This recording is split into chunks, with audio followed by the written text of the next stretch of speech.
Okay, so I used to work night shift at a small hotel, and this happened about a year ago. But I still think about it all the time because it genuinely freaked me out so bad. And I don't know what the guy's plan was or what he was trying to do. It honestly makes me feel sick when I remember just how long he was there and that I didn't even realize he wasn't supposed to be there. The hotel was small, only 3 floors and maybe 40 rooms total. It wasn't a busy place. Usually we only had about 10 or 15 rooms filled on weeknights. I worked from 10 p.m. to 6 a.m. It was usually really boring and quiet, which was fine with me. I would just sit behind the desk, do some paperwork, sometimes check the cameras, sometimes watch YouTube on my phone if it was really dead. The lobby wasn't big, just the desk and some couches off to the side with a TV, and then some vending machines in the corner. Behind the desk was a little office where I had a computer and a chair and a glass window so I could see the lobby while I sat in there. At night, the front doors locked automatically, so guests had to buzz in and I would press a button to let them through. Usually nothing happened after midnight except the occasional guest coming in late. But one night, this man came in around 11, and everything about it still makes my stomach drop when I think about it. He buzzed the door and I let him in. He looked mid-40s, tall, kind of skinny but not too skinny, and he was wearing jeans and a baseball cap, carrying a backpack. He walked up to the desk and asked if we had a room for the night. I told him yes and gave him the price, and he nodded and pulled out a card. I swiped it, it went through, and I gave him a key card for room 214 on the second floor. I remember he looked at me for a second too long before he left. He had this kind of blank expression, and his eyes stayed on me for maybe 3 or 4 seconds after I handed him the key. Then he turned and walked off toward the elevator. Nothing about it screamed dangerous right away, but it was enough to make me notice him. After that, I sat back in the chair and played on my phone for a while. Around midnight, I looked up and he was back in the lobby. He didn't come to the desk, he just walked past me and sat down in the lounge area with the couches. The TV wasn't on, but he just sat down facing it.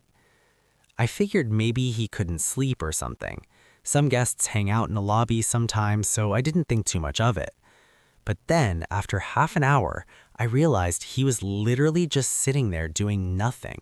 He wasn't on his phone or reading, he wasn't even dozing off. He was just staring straight ahead at the blank screen. I got up at one point to grab water from the vending machine, and when I walked across the lobby, I felt him turn his head and watch me the whole way. I didn't look at him directly, but I could feel his eyes on me until I was back behind the desk. It gave me this really uneasy feeling. Around 1 a.m., I was checking the reservation system on the computer because I was bored, and that's when I noticed something weird. I pulled up the occupied room list and saw that room 214 said vacant. I mumbled, "What the?" under my breath and double-checked because I literally just checked this guy in an hour earlier. I thought maybe I made a mistake, so I looked at the check-in logs and there was nothing for him. No name, no charge, nothing. Then I went into the transaction screen to make sure his card had gone through earlier, and it showed no payments. I remember feeling confused because I swore I swiped his card and it beeped like it worked, but there was nothing in the system at all. That's when I picked up the phone and called room 214. It rang about 10 times, but no answer. Then I checked the keycard entry log, which tells you if the door to that room was opened that night, and it showed nothing. No one had entered the room. That's when I realized he never even went to the room after I gave him the card. I looked over into the lounge, and there he was, still sitting there staring at the TV that wasn't even on. I started to get this awful feeling in my chest. I sat there debating what to do. Part of me thought maybe the system just glitched, but the fact that the room had no entry log and no charge made it pretty clear he wasn't even checked in. I waited another 15 minutes just watching him. Around 1:30, I walked over and asked if everything was okay. He turned his head and looked at me with no expression and told me he just couldn't sleep. Then he turned back toward the TV. I nodded and went back behind my desk, but my hands were shaking. Around 2 a.m., I noticed he wasn't sitting in the lounge anymore. My stomach dropped right away because I didn't see him in the lobby at all. I scanned the area and then I spotted him standing at the end of the hallway by the bathrooms, half hidden in the dark. He was just standing still. I kept glancing up at him, pretending to be on the computer. He stood there for a while and then slowly walked back and sat in the lounge like nothing happened. I called my manager at home and explained what was going on. She sounded tired and told me to just keep an eye on him and call the police if he did anything threatening. I remember hanging up and thinking that it already felt threatening, but I didn't know what else to do. After that, I checked the security cameras. I saw him on the first floor hallway camera. He walked all the way down the hall, stopped at the end, stood there for several minutes, then walked back. Later, he went into the stairwell and stayed in there for about 10 minutes. I don't know what he was doing in there. Every time I looked up from the computer, he was somewhere else, near the vending machines or by the elevators, once just standing near the corner of the lobby where the light didn't hit well. He was always staring. By 3:30, I couldn't take it anymore, so I called the non-emergency police line and explained that there was a man in the hotel who I didn't think was a guest. They said they'd send someone. While I was waiting, I noticed he moved again, this time closer to the desk. He was standing maybe 15 feet away, just watching me. He didn't blink much, and he didn't speak. He just stared. I pretended to type something on the computer, but I was so scared I could hardly breathe. Around 4:30, the buzzer went off, and I thought maybe it was the cops, but it was just another guest coming in late. I let him in quickly, and the man turned his head and watched the guest walk past. His eyes followed him the whole way. That scared me even more. A few minutes later, he disappeared again.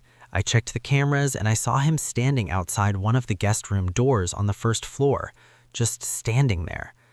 That's when I called 911. I told him he was outside a guest's room and I didn't know what he was trying to do. They said officers were on the way. I kept my eyes on the camera feed and he just stood at the door for about 3 minutes, then slowly walked back to the lobby. When he came back, he walked right up to the desk and leaned over the counter. He looked at me and asked if there was any food. His voice was low and disturbing. I told him there were vending machines in the corner. He gave a small smile, then walked away. I just sat there staring at the clock, waiting for the police. Finally, 2 officers showed up. I let them in and pointed right at him.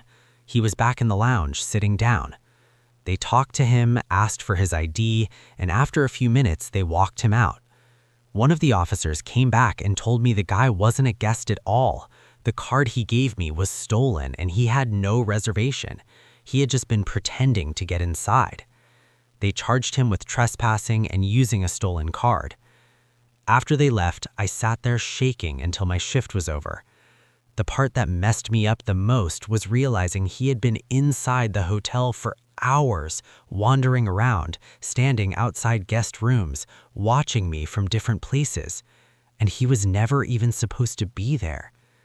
I still have no idea what his plan was, but I know it wasn't good. That was the scariest night of my life.